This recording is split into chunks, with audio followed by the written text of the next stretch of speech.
Hi, everyone, and welcome back to the Content Mix. I'm Carlota Pico, your host for today's show, and I'm excited to be here today with Nigel Hawthorn, who works at one of the most well-known computer security software companies in the world. Yes, I am talking about McAfee. Welcome, Nigel, and thank you so much for joining us today on the Content Mix. Thank you. It's great to be here. Well, it's great to have you. Okay, so I'm actually going to start today's show off with a joke. Are you ready? I guess so. Okay, so ready? Knock, knock. Who's there? Our new ebook. Our new ebook, who? We only ask that you fill out the following 14 fields for a free copy of this punchline. Only 14, that's good. Yeah, not too bad. Humor can go a long way. Okay, Nigel, so back to business. Tell us about who you are, how you got into your current role, and also how it's related to content. Yeah, sure. Okay, so my history, if I go back a long way, was that I started to train to be an actor, which of course is all about communication. Then I fell into the IT industry as that was another interest of mine. And now I think to myself, without realizing it, I've pulled the two areas together because marketing is all about having empathy with your audience, trying to communicate a story to them, educate them, and influence them. And of course, that's what acting is also all about. So I now mainly write content, give content, talk about things to people about IT security, but bring in my acting skills whenever I can. Okay, excellent. So you're an actor turned marketeer. Excellent. And what is McAfee? I briefly introduced it, but if you can give us a 30-second elevator pitch, that'd be fantastic. Yeah, McAfee have been around for about 25 years. They're probably best known for providing anti-malware for laptops, but actually they do a lot of other IT security technologies, especially for large enterprises. I'm particularly interested in providing security for cloud computing. Okay, excellent. Now, moving into the B2B space, because obviously you're a B2B marketeer expert, what can a B2B company on a low budget do to attract the right type of attention to their brand? Yeah, so in my career, I've worked for three small startups, usually based in the States, and I've been the first marketing person outside the US. And so I've had to work on a budget of sometimes zero. And really, content is king. That is clear to me. And what you need to do is try to make your own news. So look at perhaps surveys, look at statistics. Try to contact people who you know can help influence your customer base, so analysts and journalists and so on. And if you get customers, start promoting them so that they can speak for you, promote them at events, make them feel good, and get them not to just echo what you say, but what they've achieved with whatever your technology is. So you don't want a customer to say, oh, this company is fantastic. What you want them to say is, I had this problem, this is how I addressed it, this was the outcome. So that they're saying something slightly different to you, but of course, reinforcing your message. Mm-hmm. Okay, spinning off of that response, content development is an art that requires effort and time, and it's often brushed to aside under the premises that anybody can write, which I would disagree on. But anyways, that's another topic. How do you get management to buy into a content development strategy that may not generate an immediate return on investment? It's a great question. It's a difficult one to answer because unfortunately, you have to do a lot of work. And I was thinking before this interview of a couple of experiences in my life where I couldn't get people to see my vision. I had this idea for either a document or a video or a presentation. And when speaking to one or two people, they didn't quite get it. So actually, I worked on it and created it and almost gave it to them just about finished. And honestly, sometimes that is the only way to get people to buy into it and say, yes, now I understand what this crazy person's been talking about. So you really need to deliver to them an almost finished asset to be able to get some people to buy into why it's there, what it means, what it's doing, how it's moving the conversation forward. Okay, excellent advice. Then, how do you become a content creation machine and also stay relevant in a world that is constantly changing or evolving? I mean, this is especially true. We've seen this manifest itself through COVID-19. Marketing professionals from across the world have had to shift their strategy from night to day and adapt a new one. And the world is just constantly moving in so many different directions that sometimes it's hard to produce content that's relevant for every moment of the day. Right. But even in your question, you've pointed out every moment of the day. I also think every different audience. So what do? I would like to say, recycle, re-promote, reuse. You've created something. Maybe it's a 2-page document. Well, where's the video version of this? Where's the blog version of this? Is this correct for every audience? No, it isn't. Nothing ever is. So how do you find someone else that you can reuse some of that content in a slightly different way? So, think of a 2-minute video that sits on Twitter. Think of something longer that people who really love detail want, all based around the same core information. But a lot of reuse and recycle can go a long way to really making your business a content king. Okay, and that will also keep costs low, I'm assuming.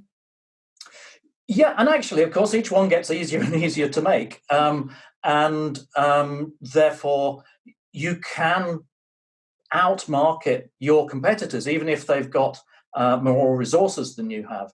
And if I think back to a company called Sky High Networks, when I joined it, it had a number of competitors that were of a similar size, but we produced something like 2 times the amount of content that they did, because we realized that at that time in that market, education was everything. Okay, excellent. This leads me to my next question. Is there ever a perfect piece of content? Well, a quick answer would be no. And I think that goes back to the point about knowing your audience and empathy and what do they like to consume and how do they like to consume it. I like to read things. I can read fast. I can go backwards and forwards. I can look for the salient points. My daughter loves to watch things on YouTube. I find video, actually, sorry to say this in a video, but a difficult medium to distill a lot of information into what I really need. But that's me, and maybe that's my age. So there's no perfect content because your audience will be taking it in different ways. Some people will need a lot of detail, and some people will hate detail. Why on earth are they repeating themselves? Nothing is perfect. Therefore, everything you do, you should deliver in as many ways as you can. Okay, so basically people aren't black or white. There is no right or wrong answer to content, and people consume content in different shapes and forms. Indeed. And I would say the other thing that is the reminder that we can all use when somebody says, well, how is marketing different from sales? I would say salespeople need to be focused. They need to be absolutely direct everything that they do at the person who's going to buy whatever it is that you're selling, the person who owns the budget. But we marketeers need to be broad. Who else cares? Who can you influence? For me, it might be governance, risk, and compliance and finance. They're not people that the salespeople will call on directly, but they can influence the sale. So once you've got your idea of a piece of content, how do I take that content and repurpose it for a different audience? What do they need to know? They don't need to know everything, but they need to know something. And then you can create lots of different ways of using the same core information. Okay, Nigel. So although you're in B2B marketing, within B2B, you're always targeting a person because at the end of the day, companies are run by people. Right. Okay. Excellent. Absolutely. So your personas are people within the companies that you want to acquire as your clients. Yes. And if I can be mean, sometimes I'm sent an email with an asset on it and somebody says, what do you think of this? And if I'm in a bad mood, my answer will be, who's the reader? What do they think? Are you trying to educate them? Are you trying to sell them something? And if they don't know the answer to those questions, then it's no surprise if the piece of content doesn't really hit its mark. Always have in your mind the person that you're writing for. And if it's a 12-year-old girl, or if it's a 55-year-old person in this particular company with this job title, think more about them. Who are they? What do they care about? And even ask yourself, get a picture of them in your mind. How big's the company that they work for? What's the vertical market that it's in? How long have they been in that role? All those questions, you might not know the exact answers, but if you write it down, then the content will be so much better because you know you've written something that you hope is perfect for that audience. Okay, excellent. I do want to put some of this theory into practical examples. So to finish this section off, could you zoom into a content project or marketing campaign that you're particularly proud of? Its purpose, of course, and what made it stand out throughout your career? Yeah, well, I'm going to go back a while, and I'm going to talk about when I worked for a company who were introducing technology to filter access to the internet. And what we found was that we and every other company in the industry talked about the features. We talked about, look, we can block this, we can keep your users safe, but there was no passion. There was no so what. And so what I did was I invented a character.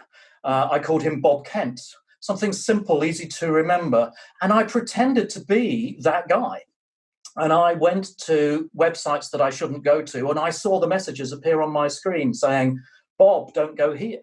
And what I did was I took what was a standard message that we'd been using for, I don't know, a couple of years and turned it on its head and said, well, this is the outcome. And it really resonated with people who'd previously sat there honestly going, yeah, I've heard all this before.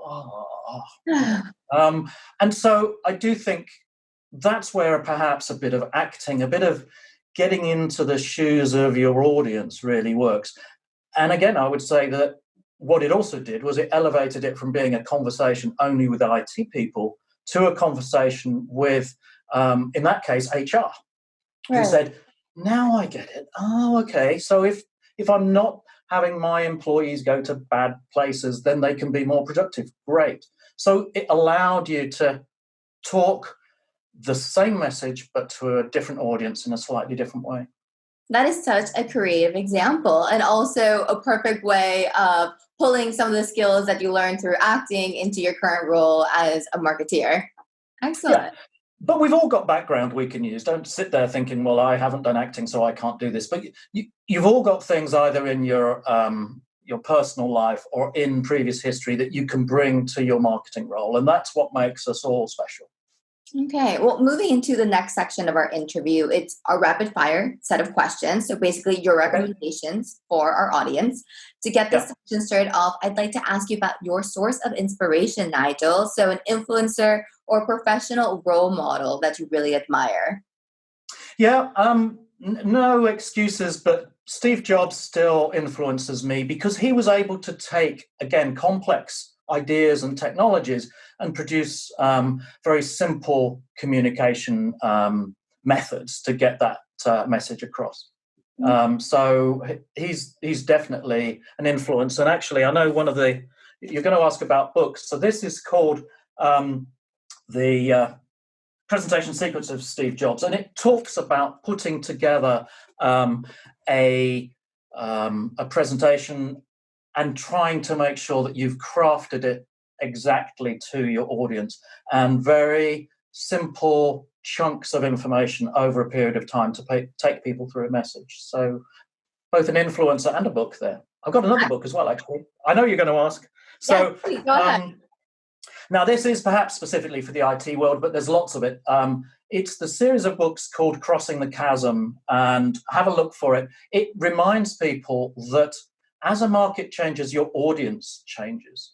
And so the people who buy your product on day one, who are probably very innovative people looking for something new, will be different from the people who buy the product in a year or 2 years' time.